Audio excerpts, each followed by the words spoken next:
Hello everyone, स्वागत है आपका हमारे यूट्यूब चैनल पे। तो आज की वीडियो में हम डिस्कस करेंगे section number 11 of the Indian evidence act, जिसे हम कह सकते हैं प्ली ऑफ अलीबी भी।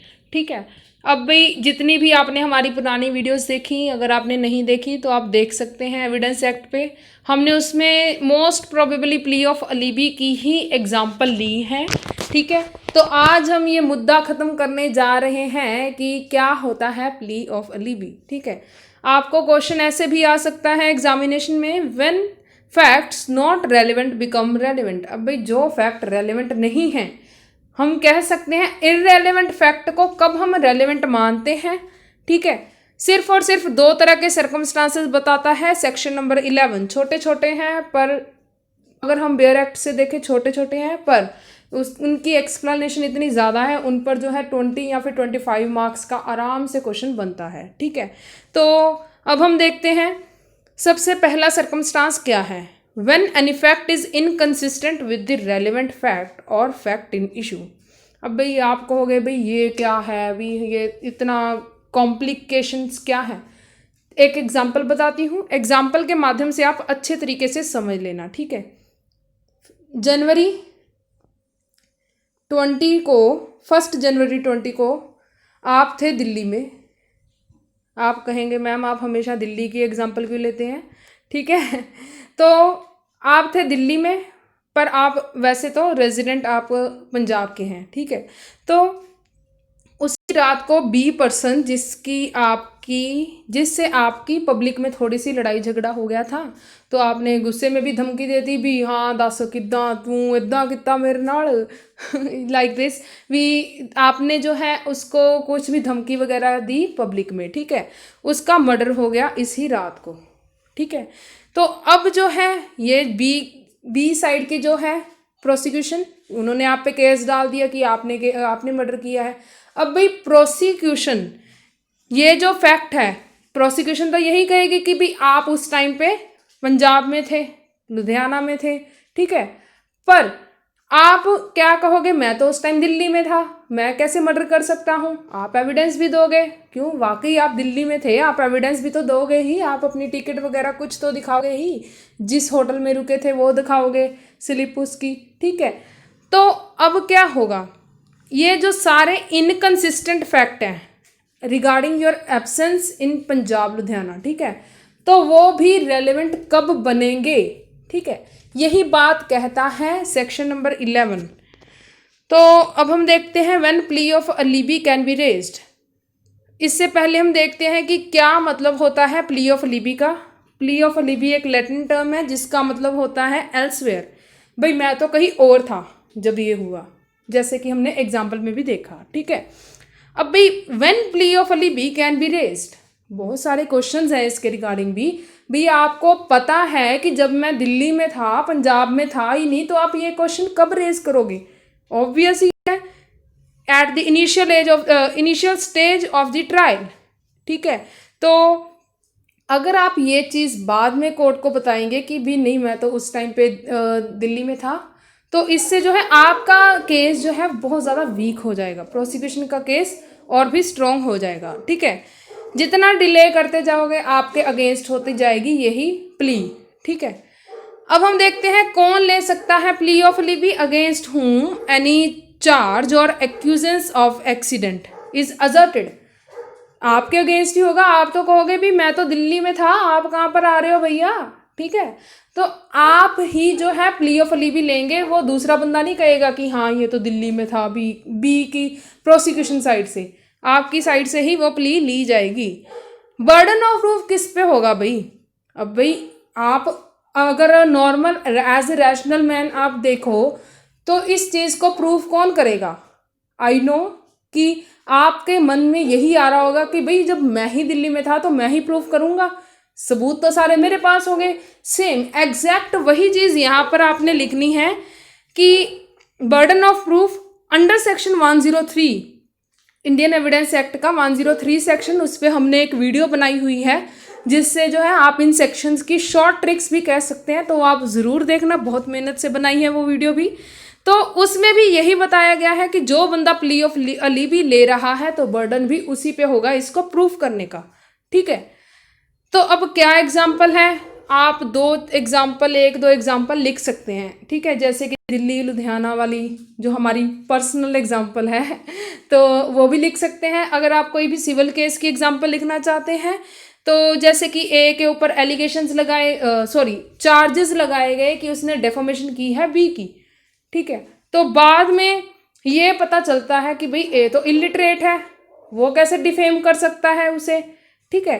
तो ये तो थोड़ी बहुत एग्जाम्पल्स होगी, ठीक है, ये आप लिख भी लेंगे मुझे पता है। तो अब जुडिशरी की क्या अप्रोच है भाई, मेन मुद्दा तो ये है, ठीक है। वो तो ऊपर आप रेशनल मैन की आप एज ए रेशनल मैन लिख सकते हैं। जुडिशरी की अप्रोच क्या है, या फिर आप कह सकते हैं हाउ प्ली ऑफ लिबी का केस मतलब कैसे प्रूव हो सकता है। अब भी इस पे जो है हम आपको एक वीडियो मेरे हिसाब से 1-2 दिन में जो है अपलोड कर देंगे, Vijay Singh and others versus state of UP की पूरी फुल फ्लेज्ड सॉल्व्ड जजमेंट, जिसमें हम जो है समझाएंगे, 1-2 दिन में अपलोडेड हो जाएगी वो, ठीक है। तो उसके लॉ पॉइंट्स हम यहाँ पे डिस्कस करने जा रहे हैं। अब भाई कैसे जो है कोर्ट मानेगी प्ली ऑफ लिबी को, सबसे पहला बाय एड्यूसिंग डायरेक्ट एविडेंस। आप टिकट दिखा दोगे भाई मैं तो इस होटल XYZ में रुका हुआ था तो देख लो ये, ठीक है, वहाँ से भी आप पूछताछ कर लो, मुझे क्या है, मैं कौन सा झूठ बोल रहा हूँ। या फिर by creating such circumstances in cross examination. Cross examination कब होती है, जब आप एज ए विटनेस आपको जो है कोर्ट बुलाती है तो दूसरी पार्टी जो है आपको क्वेश्चंस पूछती है जिसमें आपको थोड़ी बहुत कंफ्यूज भी करती है वो पार्टी, उसे हम कहते हैं क्रॉस, ठीक है। Which creates reasonable doubt and benefit can be given to him, ठीक है। आपने क्रॉस एग्जामिनेशन में कोई ऐसी गवाही दे दी जिससे जो है कोर्ट के माइंड में रीजनेबल डाउट आ गया। रीजनेबल होना चाहिए डाउट, ठीक है, अनरीजनेबल नहीं होना चाहिए। तो फिर आपको जो है बेनिफिट उस डाउट का ज़रूर मिलेगा। Benefit of doubt no mean benefit in the shadow of doubt, ठीक है। एग्जैक्ट डाउट होना चाहिए, रीजनेबल होना चाहिए, ये नहीं कि उड़ता फिरता डाउट हो कोई भी, ठीक है, नहीं। कोर्ट भी उसे रीजनेबल माने, आपने तो मानना ही है, ठीक है, आप एक्सक्यूज दे रहे हो पर कोर्ट भी उसे रीजनेबल माने तभी बात बनेगी भाई, ठीक है। अब क्वेश्चन ये आता है, हम बात तो करते हैं कि बेनिफिट ऑफ डाउट देना चाहिए हर एक को, इसका मतलब क्या है, ठीक है। इसका मतलब क्यों दिया जाता है भाई ये बेनिफिट ऑफ डाउट, क्योंकि क्रिमिनल लॉ में बहुत सारी प्रिजम्पशंस हैं। अगर आपने हमारा एप्रिसिएशन ऑफ एविडेंस वाला टॉपिक वाली जो है हमने वीडियो बनाई है वो देखी होगी तो फिर आपको अच्छे से पता होगा ये चीज़ का, ठीक है। तो क्यों बेनिफिट ऑफ डाउट दिया जाता है, it is better to release 100 accused rather to punish 1 innocent, ठीक है।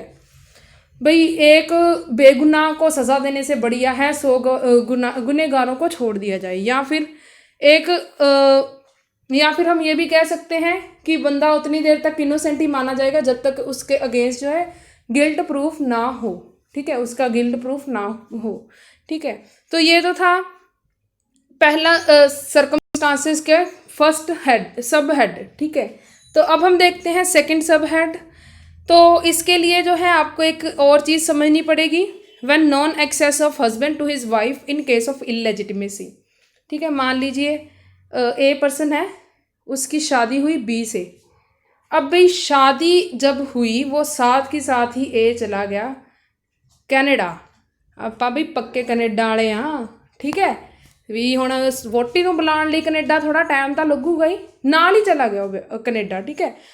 जैसे कि हम कह सकते हैं भी वो फेरों के बाद या फिर लावां के बाद जो है वो चला गया कनाडा। तो अब भाई अगर ए को न्यूज़ दी जाए भी तेरी वाइफ जो है वो प्रेग्नेंट है, वो तो कहेगा भी ऐसे तो हो ही नहीं सकता, ठीक है। तो जब मैं मिला ही नहीं अपनी वाइफ से तो ये कैसे हो सकता है, ठीक है। इसमें भी जो है ये भी एक वन ऑफ द एग्जाम्पल है प्ली ऑफ लिबी की, ठीक है। तो ये कहेगा कि क्वेश्चन आ जाएगा कि क्या वो बच्चा लेजिटिमेट है या फिर इलेजिटिमेट है, ठीक है। अब हम देखते हैं सेल्फ इन्फ्लिक्शन हार्म।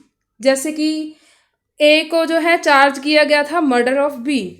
अगर जो है ए ने ये प्रूफ कर दिया कि हाँ भाई बी ने तो सुसाइड की थी तो फिर उसे उस चीज़ का भी बेनिफिट दिया जाएगा, ठीक है। ऑब्वियसली मिलेगा उसको भी, उसकी ज़िंदगी संवर गई, कहाँ पे उसने हवालात में रहना, कहाँ उसने खुली ज़िंदगी बितानी, ठीक है। तो non execution of document in suit for the title of the property. मान लीजिए एक प्रॉपर्टी है भी, मॉडल टाउन में एक कोठी पाई हुई है असी ता, ठीक है। मॉडल टाउन की प्रॉपर्टी जो है उसमें एक टाइटल डीड जो है एग्जीक्यूट ही नहीं हुई, और बंदा आकर कह रहा है कि हाँ इसका ओनर तो मैं हूँ, तो हम कहेंगे भी दिखा तो सही तेरी टाइटल डीड कहाँ पर है, ठीक है। तो इसका भी बेनिफिट ज़रूर दिया जाएगा टू द रियल ओनर, ठीक है, अगर उसके पास टाइटल डीड हो तो।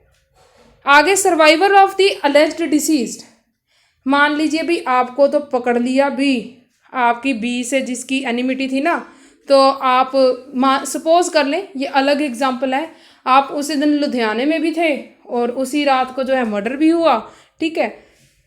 आपको अरेस्ट कर लिया कि आपने बी की डेथ की है, तो पर अगर आप ये प्रूफ कर दे कि भाई बी तो जिंदा है, वो तो सर्वाइव कर रहा है, मैंने उसे यहाँ पे देखा था, अगर वो कोर्ट में ही ले उसे आप, तो फिर आपको बेनिफिट दिया जाएगा ना, आपको छोड़ा जाएगा।